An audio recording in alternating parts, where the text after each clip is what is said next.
Detrás de kilómetros de puertas cerradas, se encuentra el país más pequeño del mundo, el Vaticano, hogar de la institución más antigua del planeta. Lleno de historia y misterio, guarda secretos que han alimentado innumerables conspiraciones. Entre ellos, se encuentra una escultura envuelta en controversia. La Resurrección es una escultura enorme que se encuentra en el Vaticano, justo detrás del escenario del aula Pablo VI. Fue creada por Pericle Fassini en 1977 y muestra a Jesús resucitando entre formas oscuras y retorcidas, aunque la idea era simbolizar la resurrección y la segunda venida de Cristo. A algunas personas les da mala espina porque parece una serpiente saliendo de las profundidades, el salón.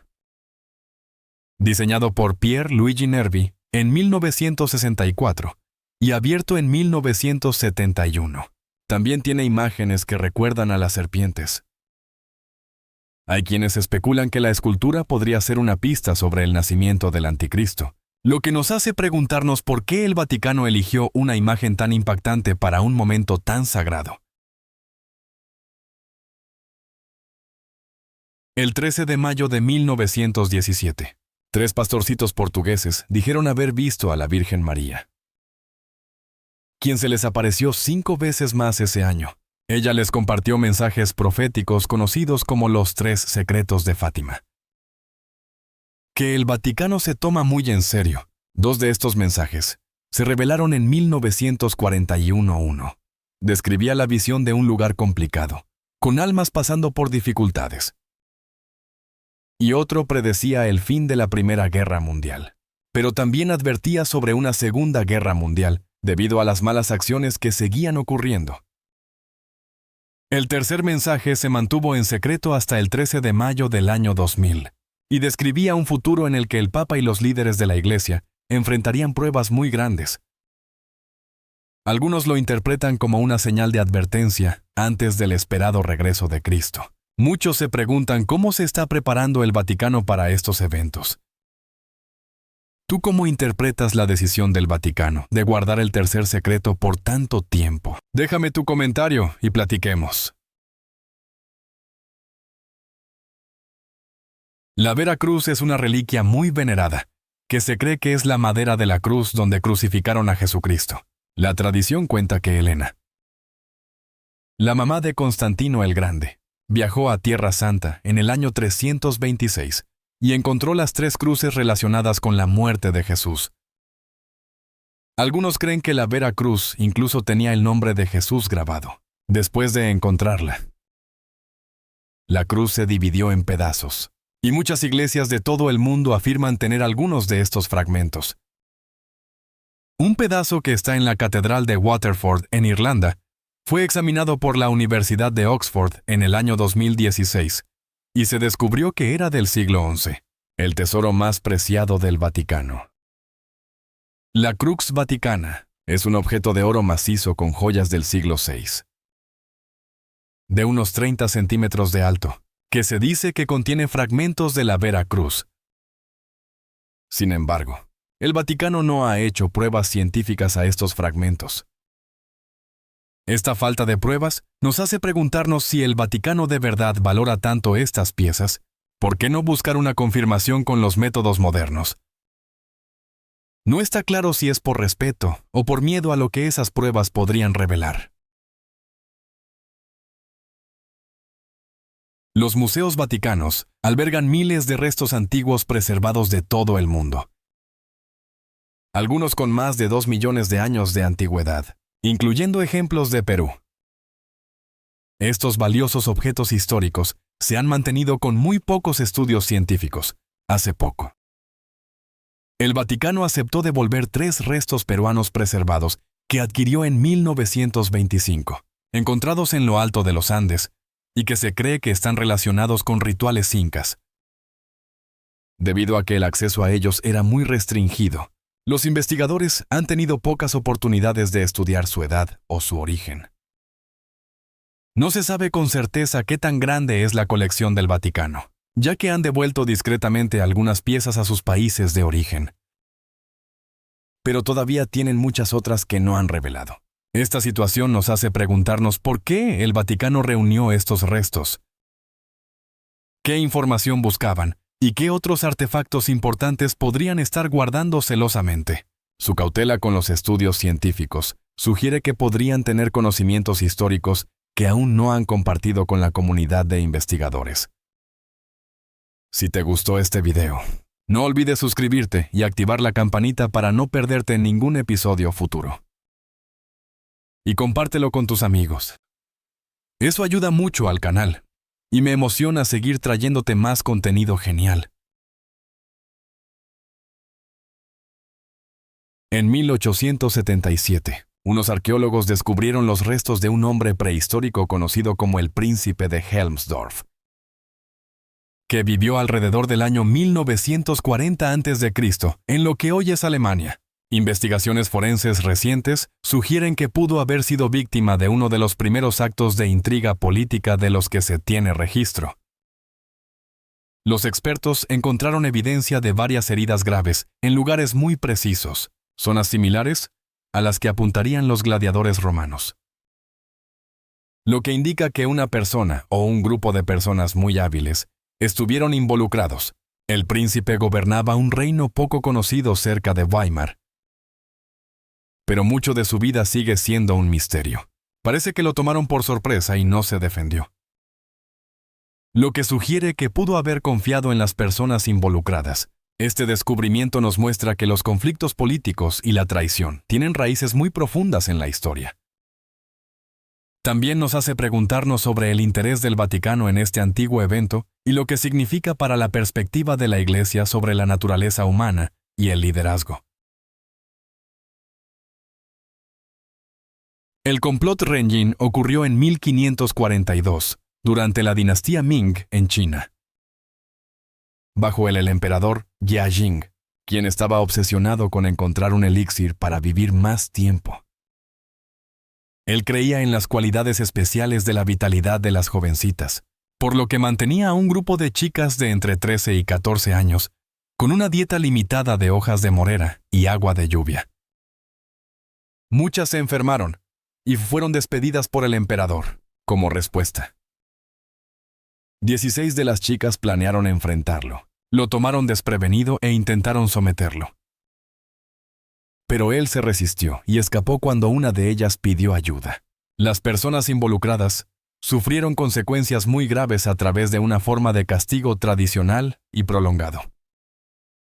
El interés del Vaticano en este evento nos invita a reflexionar sobre la naturaleza de la autoridad, la resistencia y las consideraciones morales en torno a oponerse a los líderes. Históricamente, la Iglesia ha buscado equilibrar el respeto por el liderazgo con la preocupación por el abuso de poder. Thomas Becket fue arzobispo de Canterbury desde 1162 hasta su inesperada muerte en 1170. Es venerado como santo y mártir por su conflicto con el rey Enrique II sobre la independencia de la Iglesia en Inglaterra. Nació en Londres, el 21 de diciembre, el día de la fiesta de Santo Tomás. Y comenzó como un próspero comerciante para luego convertirse en arcediano de Canterbury, bajo el arzobispo Teobaldo de Beck, un amigo cercano. Como arzobispo en 1162, Becket defendió firmemente el autogobierno de la Iglesia, lo que provocó tensiones constantes con el rey. En junio de 1170, 4 caballeros llegaron a Canterbury y le quitaron la vida a Becket dentro de su catedral mientras rezaba. Este evento impactó profundamente a la Europa medieval. Todavía no se sabe si el rey Enrique realmente quería que esto sucediera, o si los caballeros malinterpretaron su frustración, expresada en palabras como «Nadie me librará de este sacerdote turbulento». El Vaticano reconoció formalmente a Becket como santo solo 3 años después, subrayando la importancia de defender la autoridad de la Iglesia. La muerte de Filipo, segundo de Macedonia en el año 336 a.C., es considerada uno de los puntos de inflexión más importantes de la historia, en la cima de su poder. Filipo había unido a los griegos y planeaba liderar un gran ejército contra los persas. Sin embargo, los conflictos familiares, incluyendo su separación de su primera esposa, Olimpia, madre de Alejandro Magno, y las tensiones con el propio Alejandro, causaron un gran malestar. La reina Olimpia, posiblemente con el conocimiento de Alejandro, estuvo involucrada en la planificación de la eliminación de Filipo. Un joven llamado Pausanias se enfrentó a Filipo durante un evento teatral, lo que provocó la muerte prematura de Filipo. Pausanias enfrentó graves consecuencias después. Pero la partida de Filipo abrió el camino para que Alejandro asumiera el liderazgo y se convirtiera en una figura legendaria. Este momento nos hace reflexionar sobre el destino y un propósito superior. Algunos estudiosos sugieren que sin la muerte de Filipo, el curso de la historia occidental podría haber sido muy diferente. El Vaticano ve este evento como parte de un plan mayor para promover la cultura griega y preparar al mundo para el cristianismo. El grupo extremista conocido como ISIS se hizo famoso por sus castigos brutales, que a menudo afectaban a periodistas y prisioneros occidentales. En 2016, introdujeron un nuevo y preocupante método de disciplina: atar a los miembros acusados al aire libre y permitir que animales agresivos los atacaran. Según el comandante kurdo iraquí, Hassan Hala Hassan, este método se aplicó a sus propios guardias, que no cumplían con las expectativas. Esta práctica apareció cuando ISIS enfrentaba importantes reveses y comenzaba a perder el control en Siria e Irak. Los expertos indican que medidas tan severas intimidaban a los miembros para que cumplieran estrictamente. El sociólogo kurdo Delir Ahmed dijo a la agencia de noticias ABNA que ISIS señalaba a aquellos que consideraba ineficaces en estas duras demostraciones. En menos de un año, el grupo perdió la mayor parte de su territorio. Y a principios de 2019, las fuerzas de defensa sirias recuperaron sus últimas áreas. El Vaticano respondió rápida y firmemente a ISIS, más allá de expresar su preocupación moral. La Iglesia examina la psicología detrás de tales acciones y cómo los grupos extremistas utilizan el trato duro y ritualizado para mantener la autoridad. Sus archivos detallan cómo estos grupos disminuyen la dignidad humana para imponer la obediencia. Esta comprensión ayuda a la Iglesia a identificar y abordar estrategias similares, utilizadas por regímenes opresores a lo largo de la historia. En la Inglaterra isabelina, los prisioneros de la Torre de Londres eran encerrados en celdas que se inundaban con agua del río Támesis, lo que atraía ratas que causaban una gran angustia. En la Alemania medieval, las personas eran atadas a una silla de ratas donde se colocaban ratas hambrientas y confinadas cerca de sus cabezas, lo que resultaba en daños graves. Durante la rebelión holandesa del siglo XVI, se dice que el líder militar Diederik Sonoy colocó ratas debajo de un recipiente caliente sobre el pecho de un prisionero, lo que provocaba que los animales intentaran escapar mordiendo a la persona. Uno de los primeros ejemplos conocidos de esta técnica, varios regímenes sudamericanos, incluido el gobierno militar de Brasil de 1964 a 1984, utilizaron métodos similares junto con otras medidas severas. El ex oficial Paulo Malais admitió haber usado estos métodos, pero mucho permanece sin revelarse debido a los temores que surgieron tras su sospechosa muerte. El Vaticano documenta estas prácticas para preservar la evidencia de la crueldad humana y para comprender el daño extremo que las personas pueden infligirse unas a otras. El equipo cercano de Hitler incluía ayudantes, adjuntos y altos funcionarios militares, policiales y gubernamentales que mantenían las operaciones diarias del régimen nazi. Aunque menos conocidos que los científicos y los oficiales, estos administradores aseguraron el buen funcionamiento del sistema. Sin su apoyo, el esfuerzo de guerra podría no haber progresado como lo hizo. También dependía de asistentes personales como mayordomos, choferes y secretarias que supervisaban su rutina diaria. Desde despertarlo hasta elegir su ropa, Hitler valoraba la lealtad y la constancia, manteniendo a personas de confianza cerca durante largos periodos. Muchos se quedaron con él en el Führerbunker hasta el final. El Vaticano estudia al personal de Hitler para explorar cómo la gente común se involucra en sistemas dañinos a través de la obediencia a las órdenes y los roles burocráticos. Esto ilustra el concepto de la banalidad del mal, mostrando cómo individuos comunes pueden apoyar regímenes dañinos simplemente siguiendo instrucciones. Esta comprensión ayuda a la Iglesia a identificar patrones similares en los gobiernos autoritarios actuales. Si pudieras resolver un misterio de la institución más antigua del mundo, ¿cuál sería? Deja tus ideas en los comentarios y empecemos la conversación. Werner von Braun pasó de ser un científico que trabajaba para la Alemania nazi a ser un contribuyente clave en la misión lunar Apolo 8 de la NASA en 1968. Durante la Segunda Guerra Mundial, utilizó mano de obra del campo de Mittelbau-Dora para producir el misil Bu-2. Después de la guerra, Estados Unidos trajo discretamente a unos 1.600 científicos alemanes, incluido von Braun, a Estados Unidos a través de la Operación Paperclip, para asegurar su experiencia antes de que cayera en manos soviéticas. Von Braun contribuyó al desarrollo de cohetes de alcance intermedio y ayudó a lanzar el primer satélite espacial de Estados Unidos, el Explorer 1. En 1958, también colaboró con Walt Disney antes de unirse a la NASA en 1960, donde se convirtió en el diseñador jefe del cohete Saturno V. Aunque el nivel de responsabilidad de von Braun sigue siendo incierto, estuvo conectado con el régimen nazi y diseñó cohetes involucrados en una destrucción significativa. También ayudó a conceptualizar cohetes espaciales capaces de apuntar a la Tierra.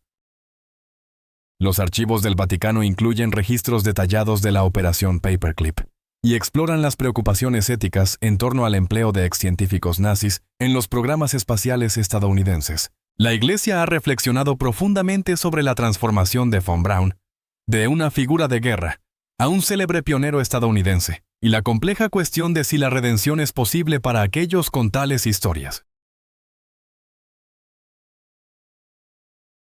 Erich Raeder enfrentó la justicia en los juicios de Nuremberg a partir del 18 de octubre de 1945, junto con Walter Funk y más de 20 otros oficiales alemanes.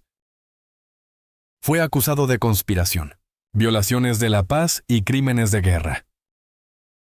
Raeder recibió una sentencia de cadena perpetua, pero fue liberado en 1955 debido a su mala salud.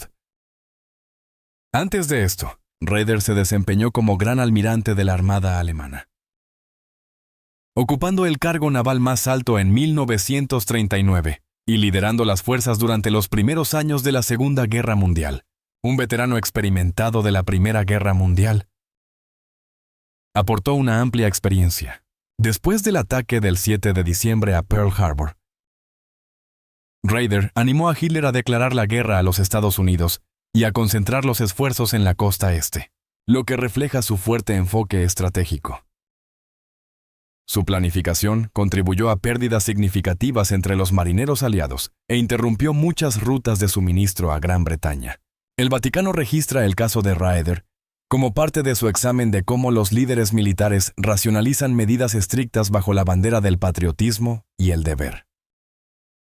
La Iglesia considera las responsabilidades éticas de los líderes en comparación con los seguidores, destacando el ejemplo de Raeder para enfatizar la responsabilidad final que tienen los comandantes superiores por las acciones de sus equipos. Hitler no fue el último líder de Alemania. Después de su muerte, Karl Dönitz asumió brevemente el control, un oficial naval leal al régimen. Dönitz había liderado la Armada alemana desde 1943. Incluso cuando el conflicto se intensificó, continuó dirigiendo las operaciones de submarinos. El 29 de abril de 1945, Hitler nombró a Dönitz como jefe de Estado y comandante de las Fuerzas Armadas, con las fuerzas enemigas cerca del Führerbunker. Hitler planeó su propia partida. Al día siguiente, Dönitz asumió el liderazgo mientras Alemania se desmoronaba rápidamente, con un apoyo limitado de la población y una rendición generalizada. A pesar de los esfuerzos por negociar una paz parcial con el Reino Unido y los Estados Unidos, Dönitz ordenó a las fuerzas que siguieran resistiendo, lo que provocó pérdidas innecesarias. Más tarde fue detenido y cumplió 10 años antes de retirarse tranquilamente en 1956. Falleció en 1980 a la edad de 89 años. El Vaticano examina el papel de Dönitz para comprender cómo el poder puede influir en el carácter incluso durante breves periodos de liderazgo, ofreciendo una visión de los efectos de la autoridad absoluta. Martin Bormann fue el secretario privado de Hitler, gestionando el acceso a él y supervisando el flujo de información durante la guerra, comenzando en un puesto dentro del servicio de seguros del partido nazi. Avanzó gradualmente a través de la burocracia para unirse al círculo íntimo de Hitler en agosto de 1935. Bormann es conocido por sus políticas estrictas hacia las iglesias cristianas y por apoyar medidas duras contra ciertos grupos en Europa, lo que resultó en un sufrimiento generalizado. Permaneció con Hitler en el Führerbunker en 1945. Pero intentó irse después de la muerte de Hitler. Sus restos fueron encontrados cerca de la estación de Lehrter en mayo de 1945. Y su identificación se confirmó décadas después, mediante pruebas de ADN, aunque fallecido. Bormann fue condenado en ausencia por delitos graves y sentenciado a muerte en 1945. Los archivos del Vaticano registran sus esfuerzos por disminuir la influencia cristiana y promover la ideología nazi, lo que representa uno de los desafíos más directos de la Iglesia en los tiempos modernos. El caso de Bormann es significativo en los estudios del Vaticano, debido a la evidencia que sugiere que pudo haber colocado agentes dentro de organizaciones católicas para recopilar información. Algunos historiadores creen que mantuvo contactos dentro del Vaticano, rastreando las comunicaciones papales y las actividades de resistencia, lo que plantea preguntas sobre el alcance de la infiltración nazi, incluso en los niveles más altos de la Iglesia. Augustin Barruel fue uno de los primeros escritores que propuso un plan secreto detrás de la Revolución Francesa, en 1797. Poco después, recibió una carta de Jean-Baptiste Simonini que sugería que las comunidades judías estaban involucradas en este plan. Esta carta ha influido en teorías controvertidas durante más de 2 siglos. Barruel, un sacerdote jesuita, creía que pensadores radicales como Voltaire, junto con grupos como los masones y los Illuminati, provocaron deliberadamente el descontento social. Los Illuminati históricos se fundaron en 1776 en Baviera, pero surgieron afirmaciones de que buscaban cambiar el liderazgo de Europa. Cuando la Revolución Francesa trajo grandes cambios, Barruel señaló a los Illuminati como figuras centrales. En 1806, la Carta de Simonini sugirió la influencia judía sobre los masones y los Illuminati, lo que persuadió a Barruel. Esto desató teorías duraderas que culpan a estos grupos de los problemas mundiales.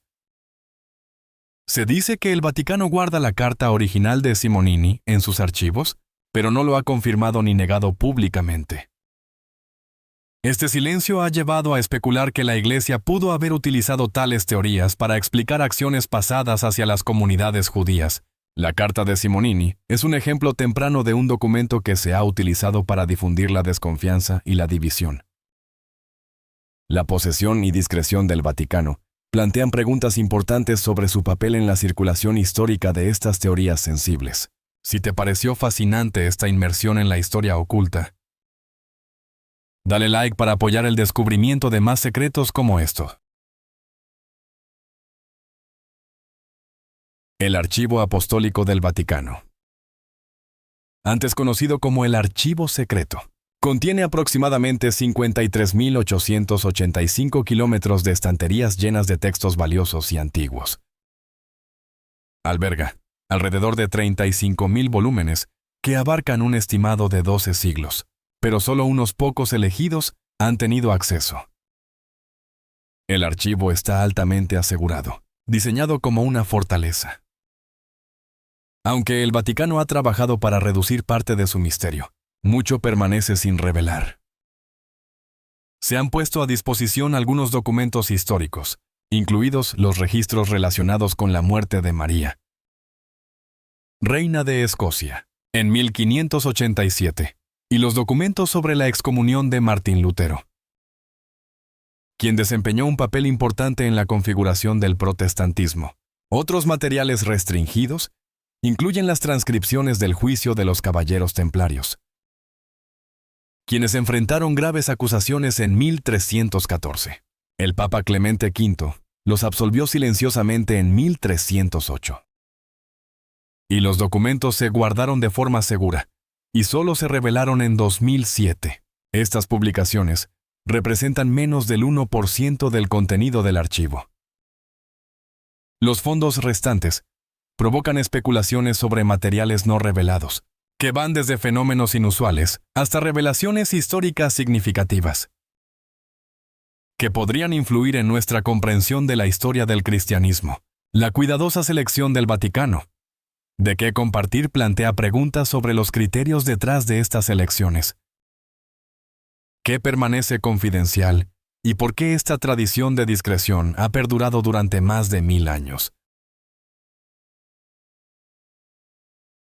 En 2014, surgieron informes que sugerían que el líder norcoreano Kim Jong-un tomó medidas severas contra su tío, Jang Song-taek, tras preocupaciones sobre la lealtad dentro de su círculo. Después de tomar el poder en 2011, Kim se movió para abordar posibles desafíos, volviéndose receloso de Jang, un asesor principal, a quien acusó de deslealtad y de estar involucrado en incidentes preocupantes que afectaron a asesores de confianza. Esto llevó a que Jang y 5 de sus socios fueran disciplinados formalmente a finales de 2013. Una publicación de Hong Kong afirmó que Kim ordenó que se usara un grupo de 120 perros hambrientos contra ellos. Aunque esta versión no ha sido confirmada, fuentes oficiales norcoreanas declararon que Jang fue declarado culpable de delitos graves y enfrentó un pelotón de fusilamiento. La historia de los perros se originó como una publicación satírica en las redes sociales chinas, y luego fue amplificada por un medio de noticias sensacionalista, mezclando la realidad con la ficción. Este ejemplo resalta lo rápido que la información no verificada puede difundirse e influir en las percepciones a pesar de ser desmentida. El Vaticano examina tales casos para comprender mejor cómo se puede utilizar la desinformación para retratar negativamente a los oponentes políticos. Basándose en su larga experiencia con la propaganda, la Iglesia reconoce cómo las narrativas falsas pueden servir para justificar acciones políticas o militares contra grupos específicos.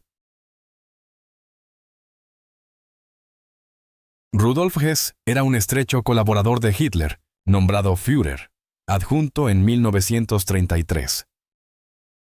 Estuvo involucrado en eventos históricos clave y apoyó el ascenso de Hitler. Hess respaldó las leyes de Nuremberg en 1935, que impusieron restricciones estrictas a ciertos grupos e intensificaron las divisiones sociales en Alemania.